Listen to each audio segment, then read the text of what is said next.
Well, welcome to the channel, everyone. Shelby Exotics. That's not the Hellcat, by the way. That is a rental Dodge Charger, all-wheel drive. Actually, not a bad car. See, the single most important thing you can remember while using your vehicle in the wintertime is don't live in Michigan.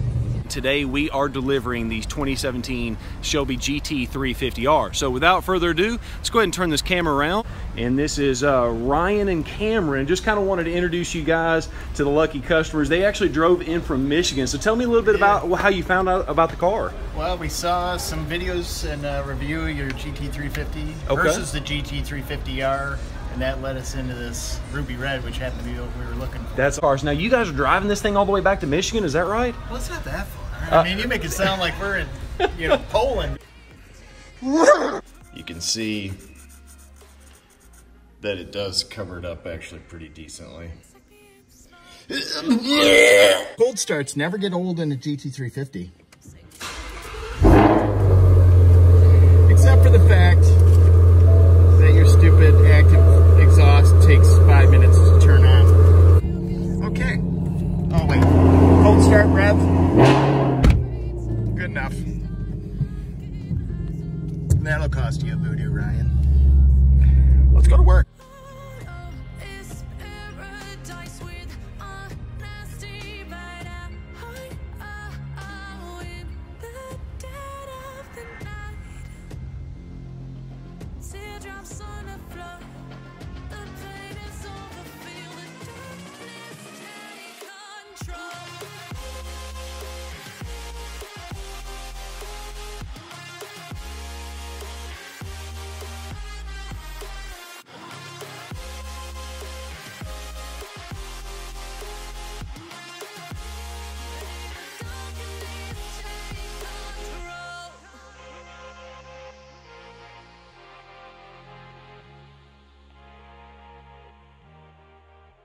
I believe it's time to do an ownership review.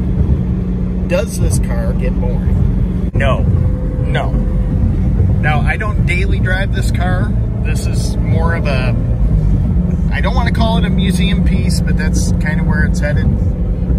Is that eventually the R will be parked in the garage and only driven occasionally, which is basically where it's at now. It sits in storage about 95% of the time, and I know a lot of you guys are probably saying, well, get out and drive it. Well, I have another Shelby that I drive in the NASA series that kind of curbs my enthusiasm for beating the ever-living snot out of this car.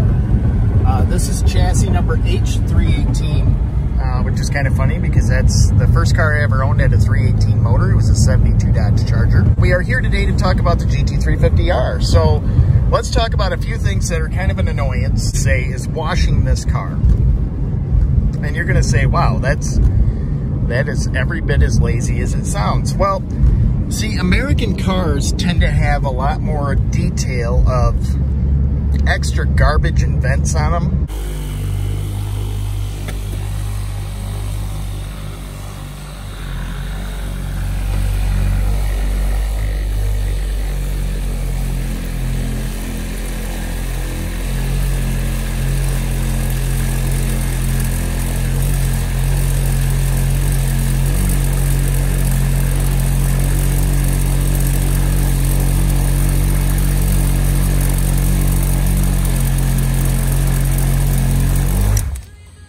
So yeah, that's how the Buffer 850 works.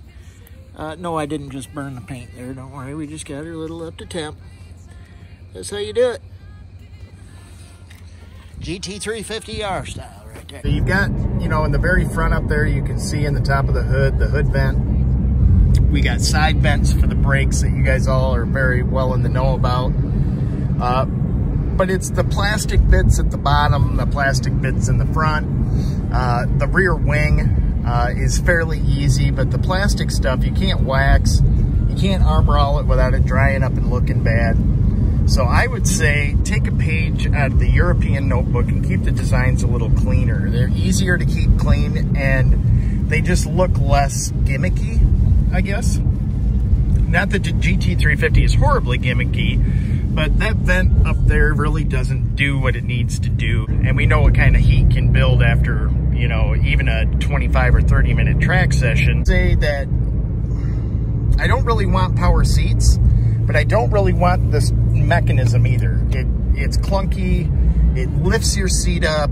It doesn't really adjust very well. So you got a good greenhouse here. I mean, my visibility really can't see out that window. Rear wing does block a lot. Mirrors are too small. So you've got this textured plastic, smooth plastic, textured plastic. And anybody that waxes their car knows once you get wax on that textured plastic, it's an event to try to get it off. Performance-wise, spirited driving-wise, the fact that it's got a manual trans, all those things just make it fun to drive. And it really is fun to drive. I mean, every time I get in this car, like, I'm half-heartedly thinking, like, it's not the Ferrari, maybe I should take that today. No, it's every bit as fun to drive as the Ferrari, believe it or not. Courtesy of the manual trans, but also just the feel. The car is really tied down, which is the next gripe that I have, the tram lining of the Michelin Pilot Sport Cup 2s.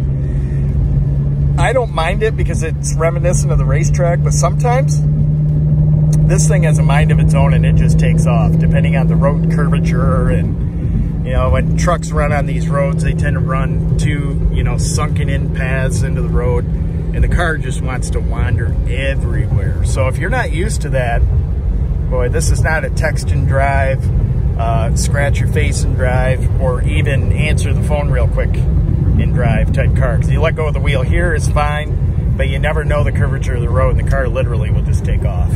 It won't kill you, but it'll scare the living snot out of you. I guess it could kill you. Anyway, next item. It says Mustang. Quite like going down Main Street and revving. It's like a Mustang thing to do. We're gonna dive into the next topic, which is gearing. The gearing in here is not bad. So the gearing of this car is awfully short. If you're just daily driving it, you really only get to use the 8,000 RPMs one time.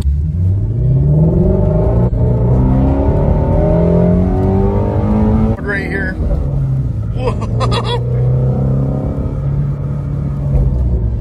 I'm gonna get her into third gear here, get some of these cars by, and I'm gonna let her rip so you guys can see exactly how terrible this is. Ready, and let go. Here we go. Whoa! Yes, very vigilant and very purposeful with your steering, because you let go and you're gonna die, pretty much. You're gonna feel like you're gonna die. Which is weird, because on the racetrack, you don't get this at all. Pedal placement.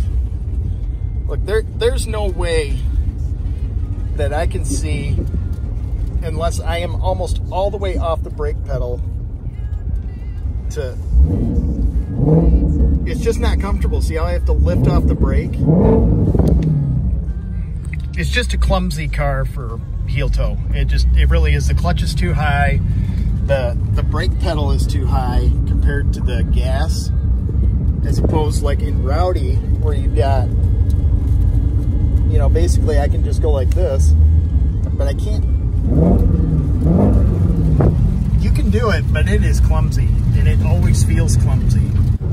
You're not alone, okay? I can heel toe, Rowdy, not a problem. This car, I can do it, it just feels clumsy, but that's why I ended up putting the rev match in here with the auto blip, is just because I can't take the chance of locking the rear tires going into a corner at 140 miles an hour.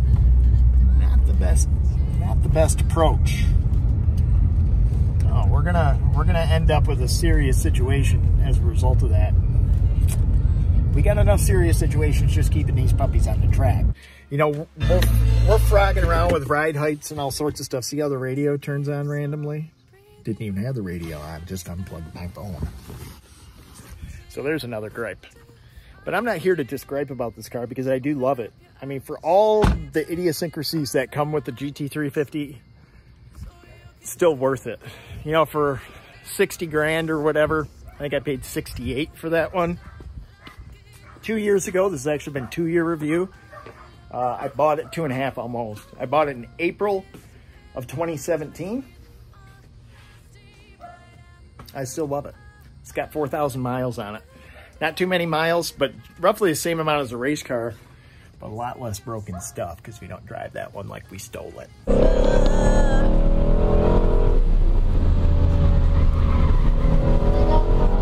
Okay. Oh my God! We were fucking airborne. There's no way we weren't. No way. Holy shit. That fun? Yeah. I came out of my seat.